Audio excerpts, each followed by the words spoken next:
Kukoma kwa hedhi na kipindi chote ambacho mwanamke anaelekea katika kukoma kwa hedhi ni kipindi ambacho kinaletea mwanamke changamoto nyingi.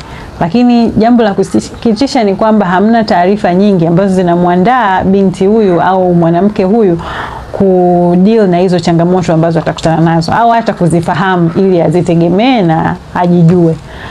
Naitwa Dr. Green kutoka Dr. Daktari.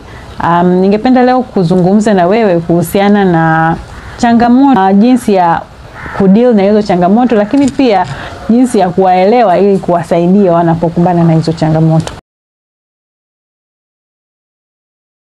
Kitu cha kwanza cha kufahamu labda kipindi cha kukoma hedhi au kwa Kiingereza tunapenda kusema tunaita menopause. Maana yake ni menopause au kukoma kwa hedhi ni kile kipindi ambacho mwanamke amekaa miezi mpaka miezi 12 bila kuona hedhi. Yaani mwezi wa kwanza unapita, wa pili unapita, wa tatu unapita mpaka mwezi wa 12 bila kuona hedhi. Hapo ndio tunaposema kwamba mwanamke huyu amekoma hedhi.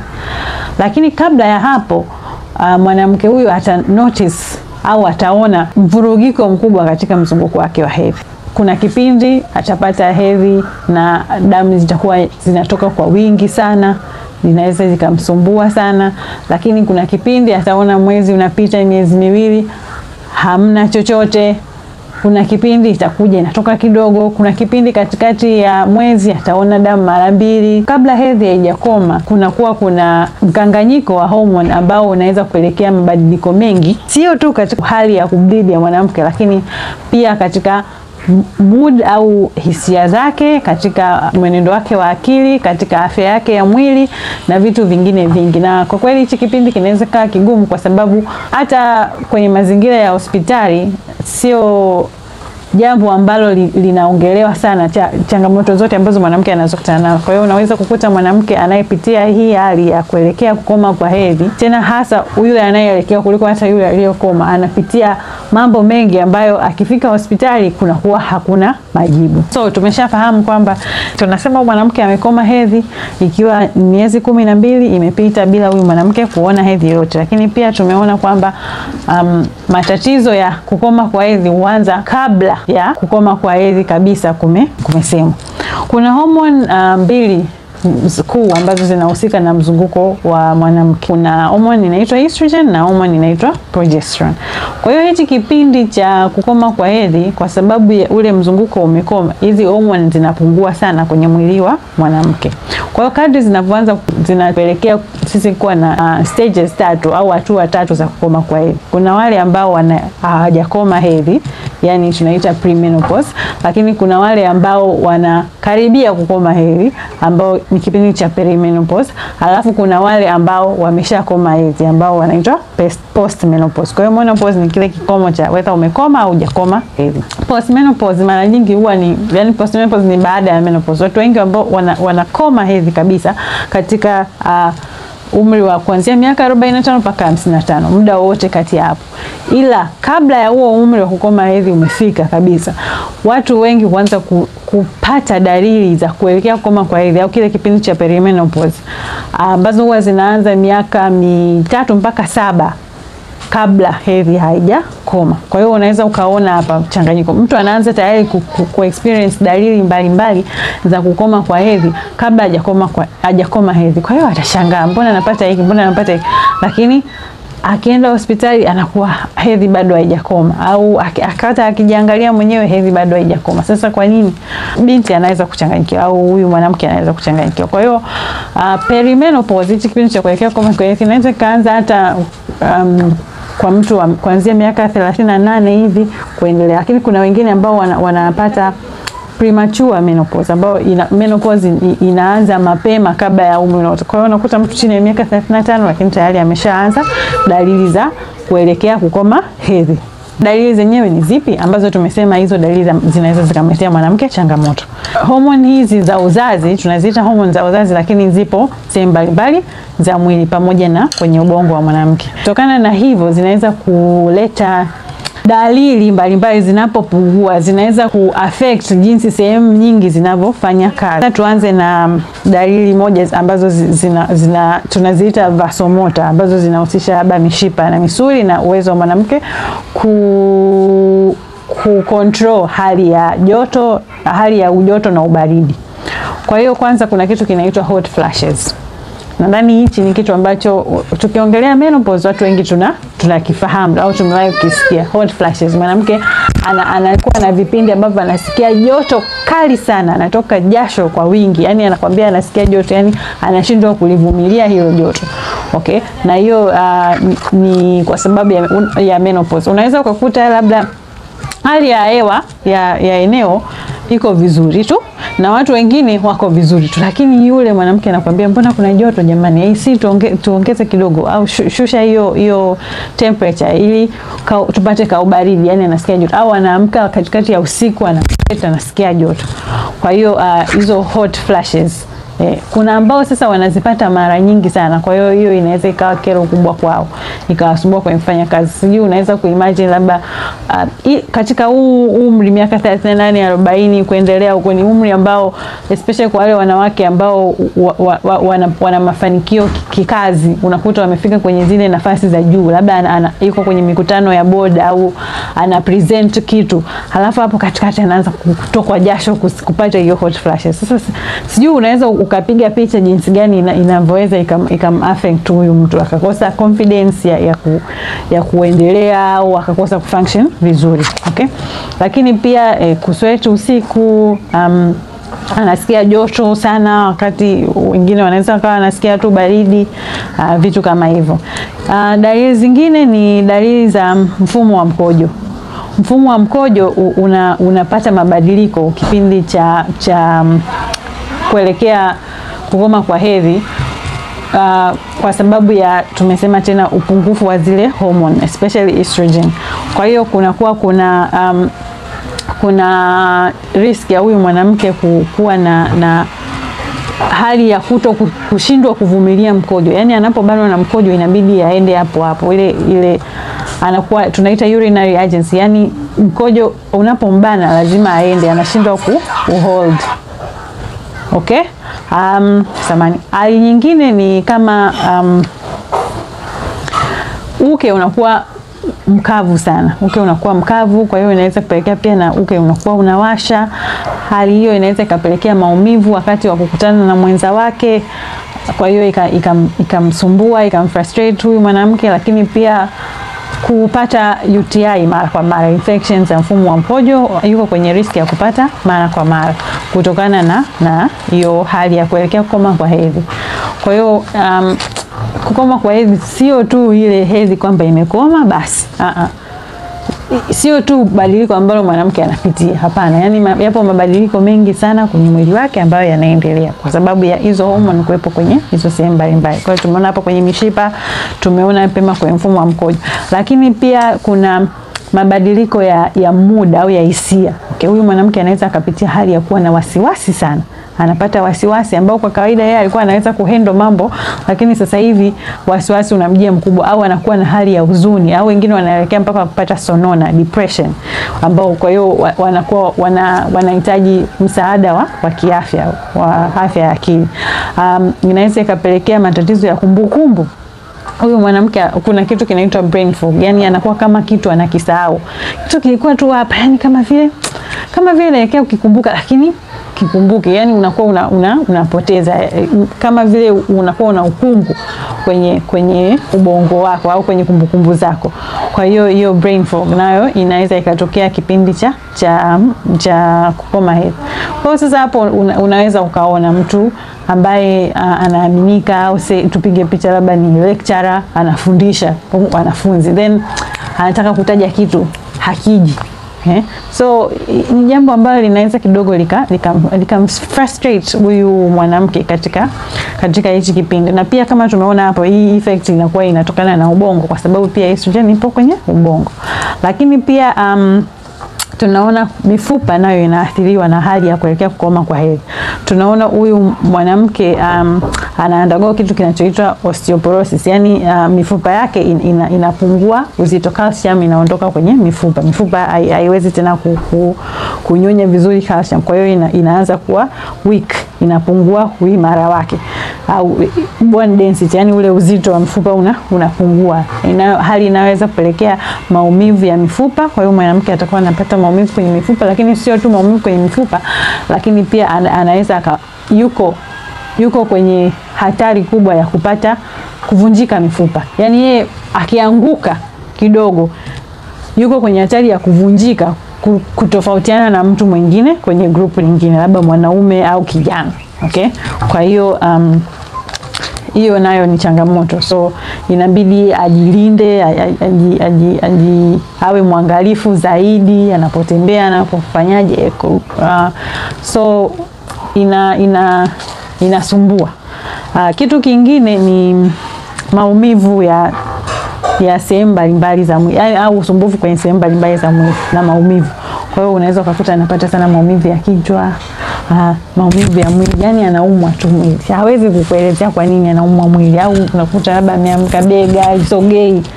Yani tunaita frozen shoulder, yani bega linauma lisogei, Anapata maumivu ya joints, yani maumivu tu ambayo hayawezi kuelezea. Hata akienda hospitali naamka nasikia mwili unauma, sio ni dalili ya magonjwa mengi kwenye mwili kuuma, infection.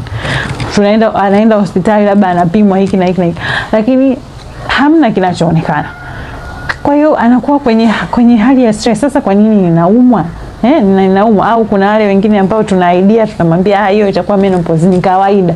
Sasa huyu mwanamke yuko katika hichi kipindi, anasikia haya maumivu makali kwenye mwili wake ambayo yanamnyima uhuru wa kufanya kazi. Alafu anaambiwa ni menopause, ni kawaida.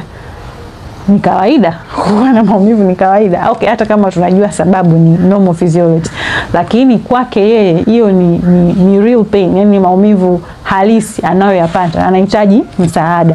Kwa hiyo tujitahidi kwenda zaidi ya kusema tu ni kawaida. Inabidi tutafute jinsi ya kumfanyia, kumsaidia. Na wewe kama mwenyewe unayepitia hii hali, you should dive more. Kama umeambiwa ndio ni menopause, ni kawaida, ndio maana unapata hayo maumivu. Labda huyo mtu specifically ameshindwa kukusaidia, lakini haimaanishi kwamba hauwezi kupata msaada. Unaweza kupata msaada. Unaweza ukaona daktari wa wanawake, mkadiscuss options za kukusaidia. Okay? Haya, tuendelee. Matatizo mengine kama insomnia. Insomnia ni kukosa usingizi, au tu usumbufu wote katika usingizi wengine unaweza ukapata. Sio lazima kukosa moja kwa moja usingizi, lakini unaweza ukawa unasumbuka kulala, unaamka katikati ya usiku usingizi umeisha. Okay? Nywele zinaanza kupukutika. Mtu ulikuwa na nywele nyingi, au ulikuwa unapenda kusuka style fulani, unaona sasa kila ukisuka nywele zikikatika hazirudi tena, nywele zinaanza kupungua. Sio, unaona hata kuna wanawake wengine unaona mpaka wanakuwa na vipara. Hiyo ni kwa sababu ya ule upungufu wa homoni na uelekeo wa kukoma kwa hedhi. Nguvu kupungua, nasikia amechoka, hamu ya kukutana na mwenza wake na inapungua, mwili kuchoka, anaweza kupata kizunguzungu, maumivu hata kwenye matiti, au ngozi inakuwa sensitive, labda inawasha, baridi anasikia, joto anasikia sana. Kuna wengine ile cervix, ile shingo ya uzazi inaweza prolapse, inaweza ikatoka nje. Okay? Hizo ni shida mbalimbali ambazo zinaweza zikatokea. Au kuna kukosa tu hamu ya kufanya kitu chochote, yani anapoteza interest, na kwa sababu tayari yuko kwenye risk ya kupata sonona au depression tunaita, au anxiety. So mambo yanakuwa kama yamejia kwa wingi kwa wakati mmoja. Alafu pia kuna ongezeko ya hatari za magonjwa ya moyo, mambo ya moyo kama mshtuko wa moyo au stroke, hiyo ambayo pia inaongezeka. Okay? So ni changamoto. Lakini changamoto zingine wanazopitia ni pamoja na uzito, kuongezeka uzito kwa urahisi. Wakati huyu binti yuko mdogo, au huyu mama alikuwa kijana, alikuwa labda akifanya hivi na hivi na hivi, kuna urahisi kidogo wa kupungua uzito. Lakini kipindi cha menopause anakuwa anaongezeka uzito haraka, na pia uwezekano wa kupungua unakuwa mgumu zaidi. Hata akifanya mazoezi hapungui sana kama vile ambavyo alikuwa anapungua kabla hajafikia kwenye menopause. Okay? Kwa hiyo na metabolism yake pia inakuwa imepungua. So hizo zote ni challenges ambazo huyu mama anaweza kupitia, lakini challenge nyingine ambayo sio ndogo ni, nakosa neno sahihi kwa Kiswahili, lakini kama gaslighting. Yani okay, ni menopause. Mtu anaenda anapeleka shida yake, anaambiwa hiyo ni menopause, and then basi sasa ni menopause, nifanyeje, nisaidie? Kwa hiyo ndo niishi na maumivu tu haya, au niishi na huu mkojo umenibana na shida kukojoa, au niishi na hii brain fog na shida kufanya kazi zangu ofisini, au hot flashes zinazotokea kila mara mbele ya watu wote, na shida nakosa confidence, sijui itatokea saa ngapi. Sawa, ni normal, lakini kusema normal tu au yani ni kawaida tu au ni menopause tu, bado tayari mwanamke huyu hajasaidika. Kwa hiyo ile hali ya kukatishwa hiyo ni kawaida kwenye menopause, nayo ni challenge kubwa ambayo wanawake hawa wanapitia. Okay?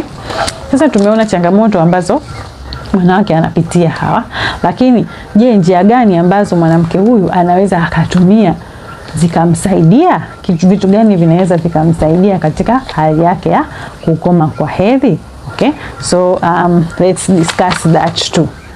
Pause, stop. Okay, so vitu ambavyo unaweza kufanya ili kufanya kukoma kwako kwa hedhi kuende kwa urahisi kidogo kuliko ambavyo ingekuwa kama hujavifanya hivi vitu. Okay, vitu ambavyo vitakusaidia katika kipindi chako cha menopause and perimenopause. Sawa? Jambo la kwanza ambalo ni la muhimu kujua ni kwamba mwili wako umebadilika. Mwili wako umebadilika kwa sababu hormones zako zimebadilika, na ambayo ina affect hata ubongo wako na organs zako zingine, mifupa yako, kizazi chako, hata muscles zako, kila kitu kimebadilika. Kwa hiyo ina maana ili kudeal na hii hali, na wewe inabidi ufanye mabadiliko ya mwenendo wa maisha. So lifestyle modification. Inabidi umodify maisha yako kuendana na stage hii uliofikia, ili mambo yawe marahisi kidogo. Kwa hiyo kitu cha kwanza ambacho ungeweza kufanya, okay, ni kufanya mazoezi. Okay, nimesema kitu cha kwanza simaanishi kwamba ndio kitu cha muhimu sana kuliko vyote, lakini kuliko vyote nitakavyovitaja, ila tu ndio kimekuja cha kwanza. Kwa hiyo mazoezi ya misuli, mazoezi ya kuimarisha mifupa yako, pamoja na mazoezi ya kuimarisha misuli yako, na hata kuikuza misuli yako, misuli ijae kidogo. Lengo la haya mazoezi ni ili, kwa sababu mifupa yako sasa imekuwa inaanza kupungua ule uzito wake, yani unakuwa na urahisi wa kuvunjika. Kwa hiyo inabidi misuli iwe mikubwa yenye nguvu, ili hata kama ukipata ajali kidogo, misuli yako iweze kuilinda mifupa yako. Okay? Kwa hiyo ni vizuri kufanya haya mazoezi, strength exercise za nguvu, mazoezi ya nguvu ya kuongeza misuli. Okay? Lakini pia kitu kingine ambacho kinaweza kikasaidia hapo ni kuwa na usingizi mzuri. Usingizi ni moja ya changamoto ambazo zinatokea kwenye kukoma hedhi, lakini kuto kulala vizuri kunafanya dalili zile ambazo zilikuwa zinakusumbua ziongeze zaidi kusumbua. Yani kwa mfano dalili kama labda brain fog, au ile hali ya kupata shida kwenye kumbukumbu, okay, au mood hiyo, kuwa hisia huzuni au wasiwasi, itaongezeka zaidi kama utoweza kulala vizuri. Kwa hiyo inabidi ujitahidi kupata usingizi mzuri, na hii inaweza ikasaidika kwa wewe kuwa na nidhamu nzuri ya usingizi au na usingizi msafi. Hii ni pamoja na kuweka mikakati ya muda gani nilale, chumba changu kiweje, kuwe na hali ya ubaridi, kwa sababu of course uta expect kupata na hot flashes, lakini ukae mbali na TV au simu, yani hizi screen, kabla hujalala, angalau saa kabla hujalala unakuwa umejitenga navyo. Unaweza kaamua kusoma Biblia, kusoma vitabu vingine, au hata kama una kazi unaweza kaamua hiyo kazi zako uitoe sasa kwenye screen, labda kwenye kompyuta, kwenye ukaifanya manual kwenye kitabu, kwenye pen, then baadaye ndo kesho yake maybe uweze kuhamishia information zako, kwa sababu ule mwanga wa screen huwa unachangia sana kwenye kuzuia au kukata usingizi. Kwa hiyo ukiweza kujitenga na hiyo na ukiweza kuichuna akili yako kwa muda fulani ni muda wa kulala, tukiingia hapa ni muda wa kulala, hiyo inasaidia sana na inasaidia watu wengi kweli. Akiwa na ile nidhamu ya usingizi na usingizi msafi, anaweza akawa analala vizuri zaidi kulinganisha na yule mtu ambaye anaenda tu na maisha yake, anasubiria mpaka apate usingizi ndio aende kulala. Kwa sababu kama tumesema usingizi unaweza kuwa changamoto kidogo hichi kipindi cha kukoma kwa hedhi, lakini usingizi ni wa muhimu sana hichi kipindi cha kukoma kwa hedhi. Kwa hiyo inabidi hapo tu balance. Kitu kingine ambacho tunaweza kufanya ni nutrition au lishe bora. Lishe bora ambayo inakufaa wewe katika hichi kipindi chako cha kukoma kwa hedhi.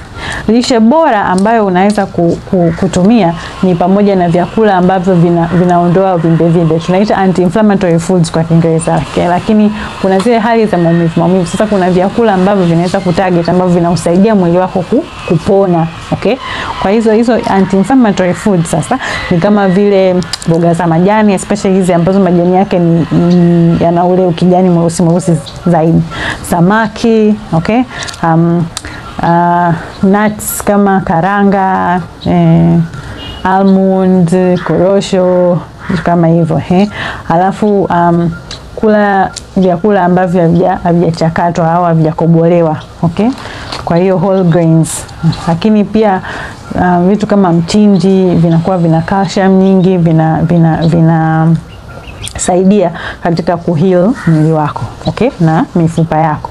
Lakini kitu cha msingi pia cha kuzingatia kwenye msosi au kwenye chakula ni avoid au kuachana na vyakula ambavyo vimechakatwa sana. Hizi sijui soda, juisi vinavyotoka kiwandani, juisi hizi sausage, ni vyakula ambavyo ni vya kiwandani hivi ni harmful. Na hata kama ukiwa unakula wanga, kwa mfano kwa wale ambao hawezi kuavoid wanga, uchukue ule wanga ambao haujapita kwenye mashine au kwenye viwanda, wanga tu halisi wenyewe. Kama ni unga ambao hujakobolewa labda, au ni magimbi, viazi vitamu, vitu kama hivyo ni vizuri zaidi kwa afya, especially kwa hicho kipindi cha kuelekea kukoma kwa hedhi au kukoma kwa hedhi kutofautiana na kipindi kingine cha maisha yako. Lakini pia kuna supplements.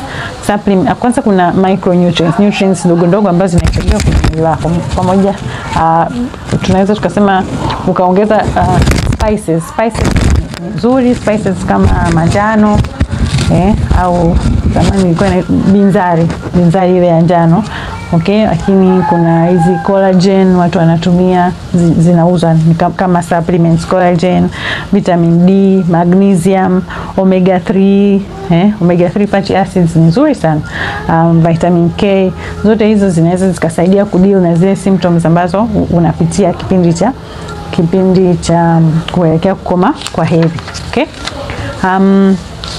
Kitu kingine ambacho kinaweza kukusaidia ni kujitahidi kupunguza uzito. Okay, kupunguza uzito sasa hapo inaweza ikawa kama ni changamoto, kwa sababu tumesema tena pia kwenye kipindi cha menopause au kipindi cha kuelekea kukoma kwa hedhi ndo unaweza uzito ukaongezeka sana. Kwa hiyo sasa hapo wakati uzito unaongezeka sana, je, nitapunguzaje uzito? Uone kama ni changamoto. Kweli ni changamoto kwa sababu kuna riski ya kuongezeka uzito, lakini uzito ukiongezeka sana unaongeza matatizo mengine. Unaongeza pressure kwenye mifupa, kwa hiyo maumivu yako ya mifupa yataongezeka sana, lakini maumivu yako ya misuli, lakini pia utapelekea mvurugiko wa homoni uongezeke zaidi. Kwa hiyo dalili zingine nazo zitaongezeka zaidi, kama sijui hiyo tumesema kusahau, mood yako itakuwa mbaya. Kwa hiyo ni vizuri ukajitahidi hapo kwenye kupungua. Moja ya vitu ambavyo kwa wagonjwa wangu ambao nimewashauri, kwa kweli nimeona vimewasaidia, lakini pia hata I've read, nimesoma articles mbalimbali ambazo nazo zimereport kusaidiwa, ni mfungo wa muda au intermittent fasting kwa lugha inayojulikana sana, mfungo wa muda.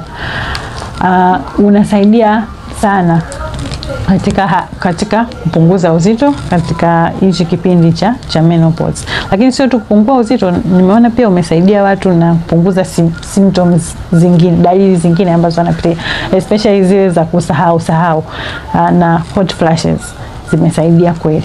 Okay?